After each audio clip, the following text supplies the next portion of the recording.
Déjà, pour commencer, quelques mots pour ceux qui regardent sur YouTube. C'est pas souvent que je le fais, mais juste pour dire qu'en fait, on est heureux de partager ces temps de culte avec vous. Vous ne profitez pas exactement de tout ce qu'on vit pendant le culte. Les temps de chant, de prière, vous ne les avez pas, vous n'avez que les prédications. On sait que c'est pas facile cette situation de Covid. On l'a entendu tout à l'heure dans la présidence. Des cas contacts, il y en a sans doute parmi vous, des gens malades du Covid, malades ou fragiles ou inquiets. On est heureux de partager ça avec vous et on vous encourage et on espère vous revoir bientôt avec nous au culte, voilà, à l'église de Joinville.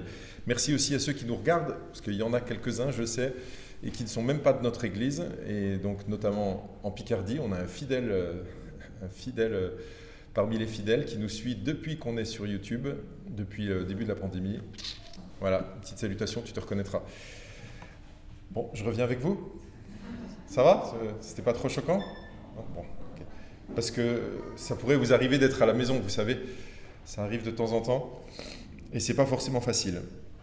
Alors, quelle est votre première réaction quand vous entendez ou quand vous pensez au mot église? Église. Alors pour certains, ce sont des souvenirs douloureux. J'en ai parlé il y a quelque temps, un peu avant Noël. Pour certains, église égale abus. Abus spirituel, abus de toutes sortes. Pour certains, église, c'est un souvenir avec mensonge, hypocrisie, avec ennui, souffrance. Pour certains. Mais pour d'autres, et j'espère que c'est votre cas, église rime avec joie d'être ensemble, avec tant de louanges, avec tant de prières, avec des bénédictions, avec une guérison en particulier, que ce soit morale ou spirituelle, avec apprendre à connaître Dieu, à connaître sa parole, avec des repas fraternels, vous vous rappelez? C'était bon, hein?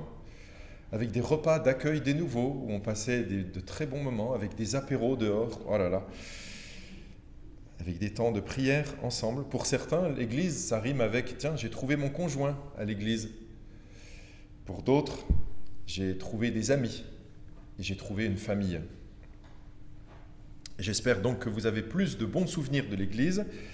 Et si c'est le cas, vous mesurez sans doute le privilège de faire partie d'une Église locale. Et aussi le privilège de faire partie de l'Église universelle. Vous savez que Jésus a établi cette Église, notamment quand il a dit « Je bâtirai mon Église ». Si vous avez la foi en Jésus-Christ, vous avez donc en l'Église un trésor incroyable.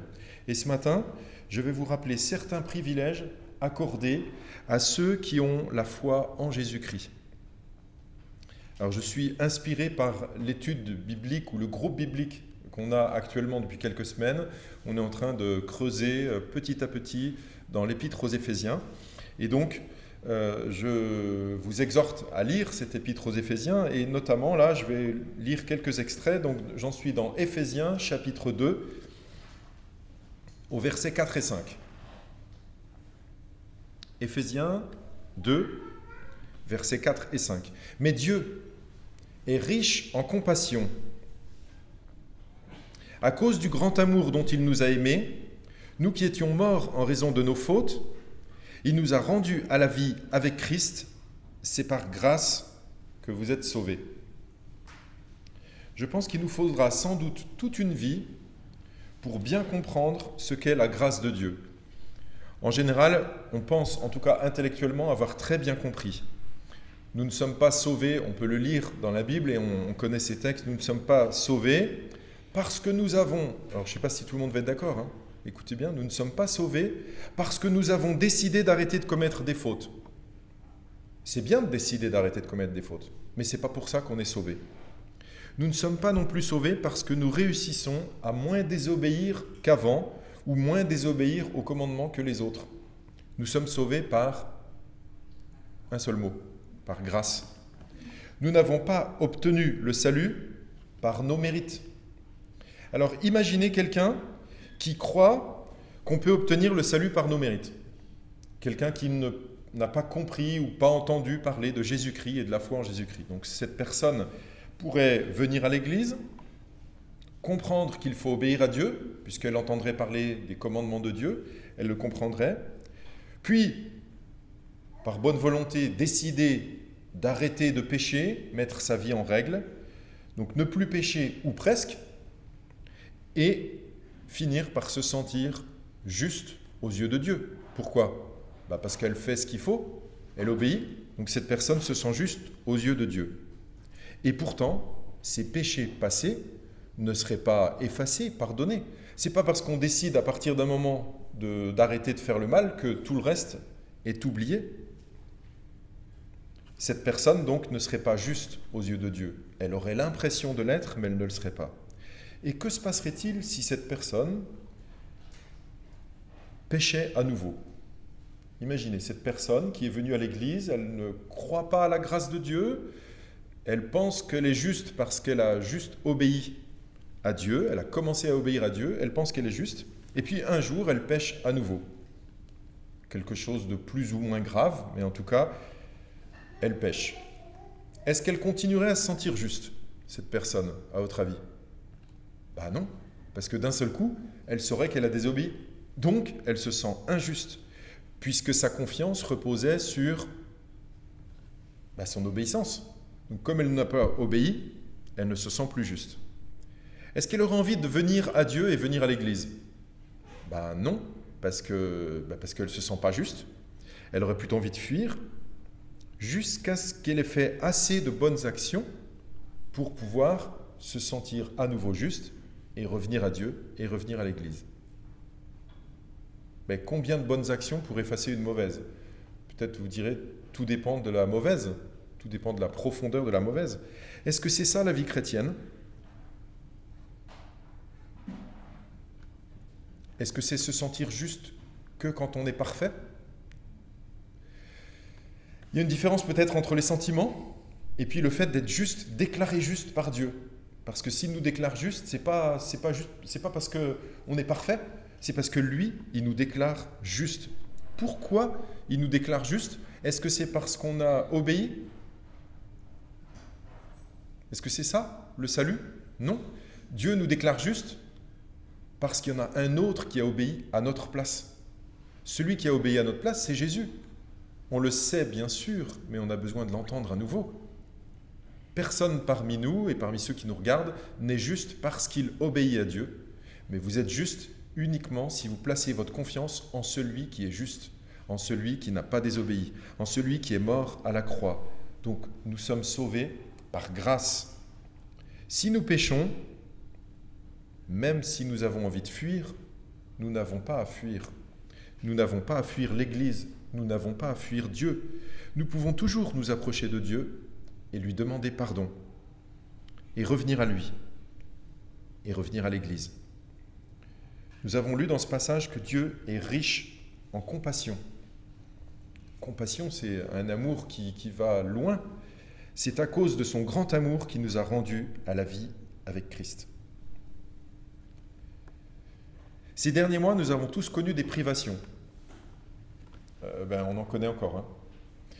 Et on mesure souvent la valeur d'une chose quand on en est privé.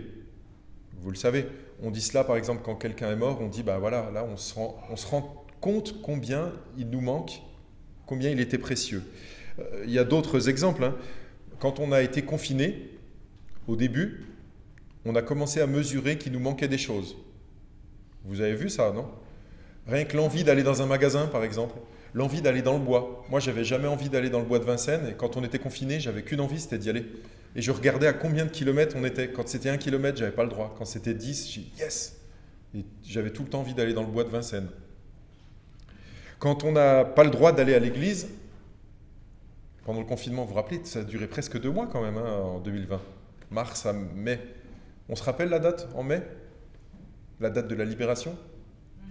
Le 11 ? Je crois que c'est le 11. On était libérés d'un seul coup, on avait le droit de revivre un peu, de sortir, d'aller à l'église. Bon, l'église, c'était en même temps, pratiquement. Oui, les temps sont durs, et j'aimerais vous poser la question, est-ce que vous pensez que c'est un avantage d'être chrétien dans ces circonstances, dans cette épreuve ? Sans doute. Eh bien, toujours en restant dans l'Épître aux Éphésiens, vous allez voir que l'apôtre Paul a encouragé les chrétiens d'Éphèse en leur rappelant tout ce qui leur était interdit avant d'être chrétien, avant de connaître Jésus-Christ. et tout ce qui leur est permis maintenant. Donc Éphésiens 2, versets 11 à 13. C'est pourquoi, souvenez-vous qu'autrefois vous étiez identifiés comme non-juifs dans votre corps, appelés incirconcis par ceux qui se disent circoncis et qui le sont dans leur corps, par la main de l'homme. Souvenez-vous qu'à ce moment-là, vous étiez sans Messie, exclus du droit de cité en Israël, étrangers aux alliances de la promesse, sans espérance et sans Dieu dans le monde. Mais maintenant, en Jésus-Christ, vous qui autrefois étiez loin, vous êtes devenus proches par le sang de Christ. Alors, l'apôtre Paul parle à des Éphésiens, pour beaucoup qui étaient d'origine païenne, donc non juifs, ils n'étaient pas d'Israël. Franchement, pour nous, aujourd'hui, ça nous parle un peu moins, parce je pense qu'il n'y a pas de juifs parmi nous, ou d'origine juive, je ne sais même pas en fait. S'il y a, c'est possible, mais on n'est pas dans le même cadre que eux. C'était vraiment, il y avait les juifs et les non-juifs, et donc c'était vraiment encore très, très présent pour eux. Et donc il leur dit, vous n'étiez pas juifs, et comme vous n'étiez pas juifs, vous n'aviez pas de Messie. Les Juifs avaient l'espérance du Messie, le Messie allait arriver, allait les délivrer, donc c'était vraiment une espérance pour eux, et eux, ils n'en avaient pas. Ils n'avaient pas de droit de cité en Israël. Ça ne veut pas dire que personne non-juif n'habitait en Israël, il y en a qui habitaient, mais ils n'avaient pas le droit de cité, peut-être le droit d'être citoyen, le droit de participer pleinement, comme ça arrive aujourd'hui pour nous. Quand quelqu'un n'a pas de visa, vous savez, c'est pas facile d'être dans un pays, ne pas avoir de visa ou le visa qui n'est pas renouvelé, d'être clandestin. Vous voyez bien la situation précaire. L'apôtre Paul leur dit en fait, vous étiez comme ça. Votre vie, elle était précaire en fait.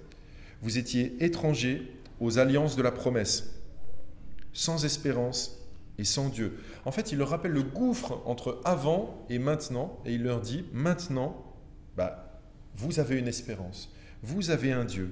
Et il finit ce passage-là en disant, de loin, ils sont devenus proches. En fait, ils étaient loin de Dieu et ils sont devenus proches de Dieu. Alors, je paraphrase un peu ce passage pour essayer de le mettre sans parler de juifs, non-juifs, mais d'autres choses. Je vais vous parler de église, pas église.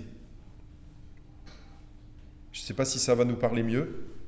Souvenez-vous qu'autrefois, vous étiez identifiés comme non-croyants, non-chrétiens. Vous étiez alors sans pardon de vos péchés. Ce n'est pas la Bible que je lis là. Je paraphrase un peu sur le modèle de ce qu'on a entendu avant, avec des paroles qui sont tirées de la Bible quand même. Vous étiez sans pardon de vos péchés. Vous étiez sans Dieu. Vous étiez sans frères et sœurs en Christ. Vous vous rappelez ? À part ceux qui ont grandi dans une église, peut-être c'est un peu plus flou la frontière, mais moi je sais très bien que j'étais sans Dieu, j'étais sans frères et sœurs en Christ avant de connaître Jésus. Sans église. Et j'ai envie de dire sans église, sans Dieu, sans frères et sœurs, c'est triste. Mais aujourd'hui, vous avez droit à tous ces privilèges, et tout cela, ce n'est pas grâce à vos œuvres, c'est par la grâce de Dieu. C'est lui qui l'a voulu.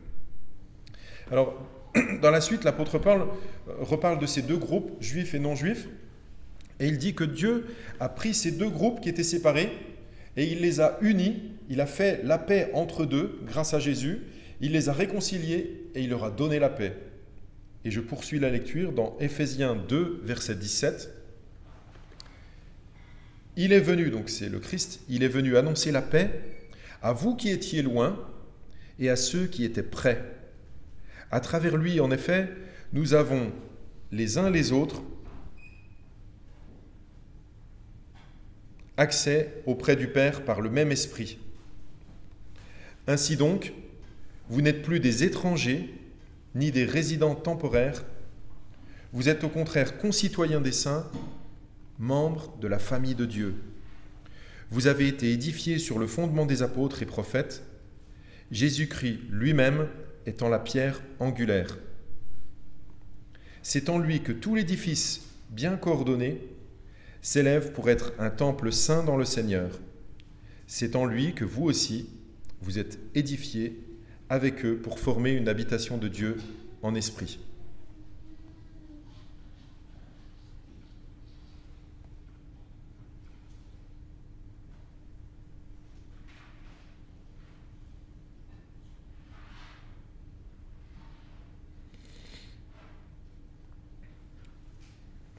Voilà, je m'excuse, j'étais perdu dans mes notes.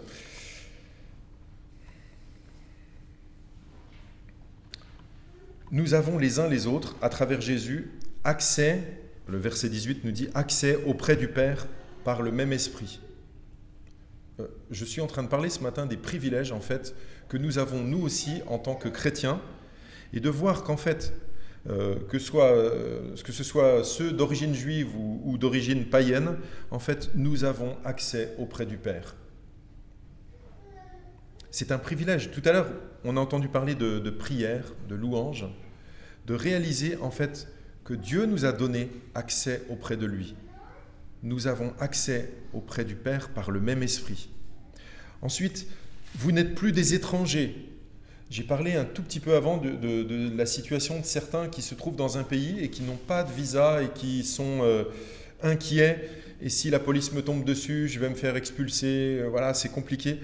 En fait, ce sentiment d'être étranger peut être pesant, surtout si on n'a pas de visa. Et ici, l'apôtre Paul leur dit, vous n'êtes plus des étrangers ni des résidents temporaires. Ça veut dire quoi, résident temporaire, si ce n'est que ça ne va pas durer et qu'on sait que ça ne durera peut-être pas. Vous ressentez particulièrement, si vous avez été étranger une fois dans votre vie, vous ressentez particulièrement ce côté d'être comme sur un siège éjectable, résident temporaire. L'apôtre Paul, dans cette épître aux Éphésiens, vient de parler, là je l'ai commenté, il vient de parler de la grâce, que vous êtes sauvés par grâce, que ce n'est pas par vos œuvres, ce n'est pas par votre mérite, vous êtes vraiment sauvés par grâce. Et il vient de dire qu'on a accès auprès du Père, et là il insiste en fait, comme pour dire que ça c'est pas juste pour un temps, c'est pas juste un peu, tu l'es, puis après tu ne le seras plus. Voilà ce qu'il dit. Il dit, vous n'êtes plus des étrangers, ni des résidents temporaires. Vous êtes au contraire concitoyens des saints, membres de la famille de Dieu. Alors j'aimerais juste poser la question à tous, à votre avis, est-ce qu'on peut être, quand on lit ça, est-ce qu'on peut avoir l'impression que l'apôtre Paul est en train de dire, bon vous savez, vous n'êtes plus étrangers, mais ça pourrait recommencer. Vous n'êtes plus des résidents temporaires, mais vous l'êtes pas. Vous êtes membre de la famille de Dieu, mais des fois vous ne l'êtes plus. Vous avez remarqué qu'en tant que chrétien, il nous arrive de désobéir à Dieu, non? Et quand on désobéit à Dieu, est-ce qu'on se trouve dans la situation que j'ai évoquée tout à l'heure? Vous vous rappelez cette personne qui viendrait à l'église sans la foi en Christ?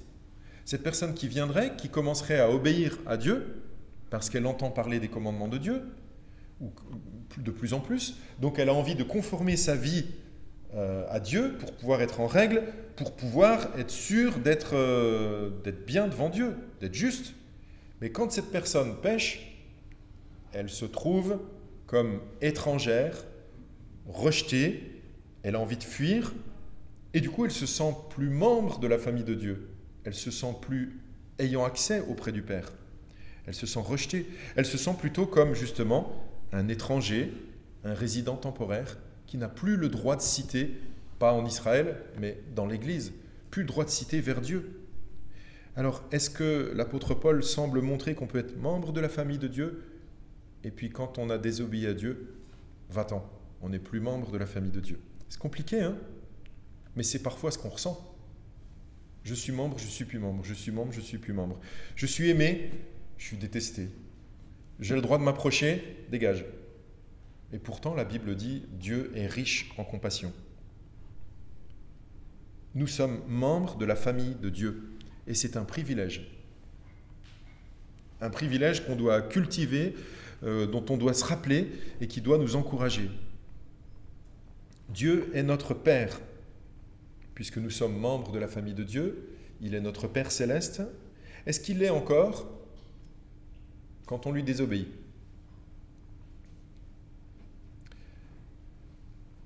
Alors, je suis sûr qu'on pourrait réfléchir, oui, mais alors, qu'est-ce que tu veux dire par désobéir?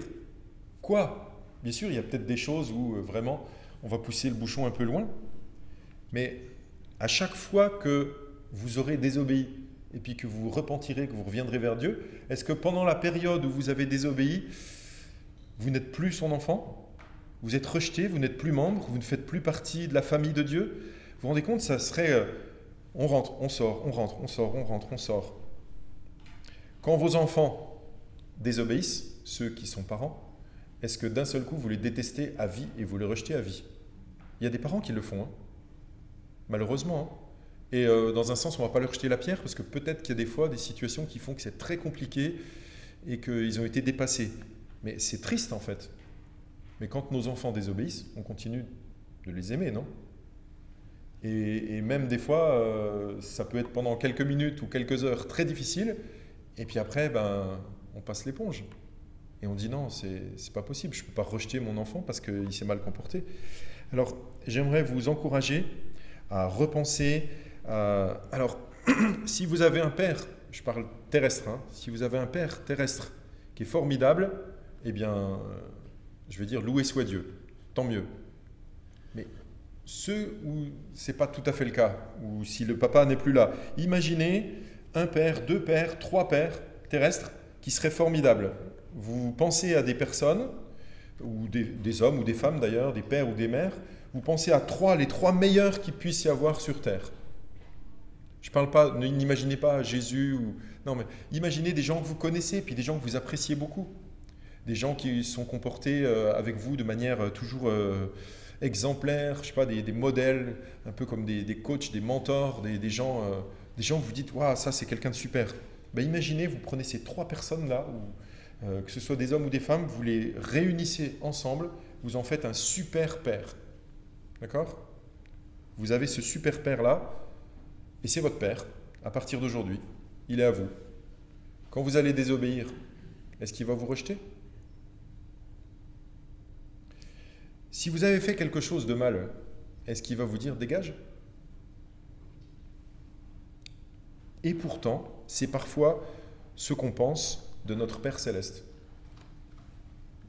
Quand on a désobéi à Dieu, parfois, on a envie de fuir parce qu'on imagine que lui va nous rejeter et va nous dire dégage, tu ne fais plus partie de la famille. Tu n'as plus le droit de venir, tu n'as plus le droit de profiter de tout cela. Or, pourtant, si on est sauvé, ce n'est pas parce qu'on a obéi. Parce qu'on est sauvé, on a envie d'obéir, oui. Mais on n'est pas sauvé parce qu'on a obéi à Dieu. Sans obéir à Dieu, avant même d'avoir obéi, Dieu a choisi de nous faire grâce. Il a choisi d'envoyer Jésus à la croix pour que Jésus meure. Et en mourant à la croix, lui qui a obéi, lui qui a pris, vous l'avez lu, il a pris nos fautes sur lui. Et en prenant nos fautes sur lui, alors, il nous a débarrassé du problème juridique en fait, du problème de la condamnation. Et donc, on est réellement libre et pardonné par Dieu. On fait réellement partie de la famille de Dieu à partir du moment où on a la foi en Christ. Alors Dieu nous aime. Alors bien sûr, si on a désobéi, rien ne nous empêche de continuer à venir à Dieu, de demander pardon, et on fait encore partie de la famille de Dieu. Je reprends au verset 20, j'en suis dans Éphésiens 2, verset 20. « Vous avez été édifiés sur le fondement des apôtres et prophètes, Jésus-Christ lui-même étant la pierre angulaire.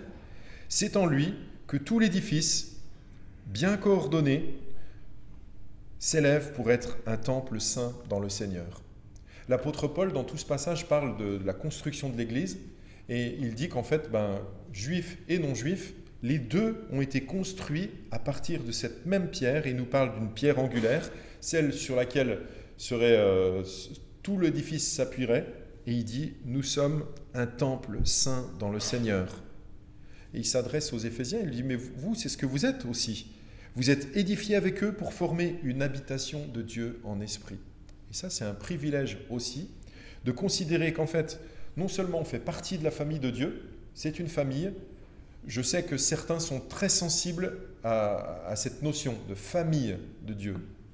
Alors, ce passage en parle et plusieurs passages de la Bible parlent de cela.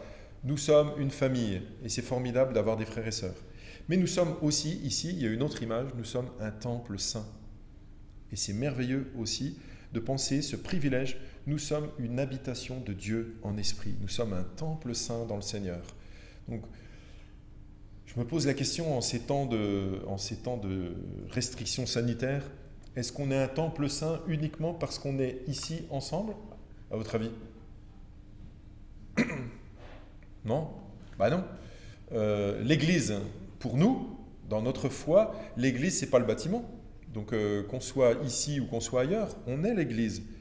Nos frères et sœurs qui ne sont pas avec nous ce matin font partie de l'Église, de notre Église locale, mais ils font partie aussi de l'Église universelle.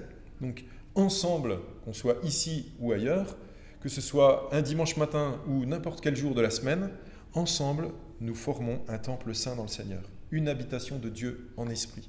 Et donc, c'est un privilège d'être ensemble.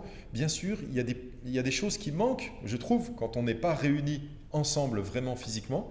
Ben, il y a toute cette communion fraternelle, le fait de prier ensemble, le fait de s'écouter, peut-être se supporter les uns les autres, comme le dit la Bible, mais aussi s'encourager, veiller les uns sur les autres. Et cela, c'est un privilège qu'on a en tant qu'enfant de Dieu, de pouvoir le vivre quand on est réunis, mais aussi quand on n'est pas réunis. En fait, on a des privilèges incroyables à être membre de cette famille de Dieu. Que le nom du Seigneur soit béni.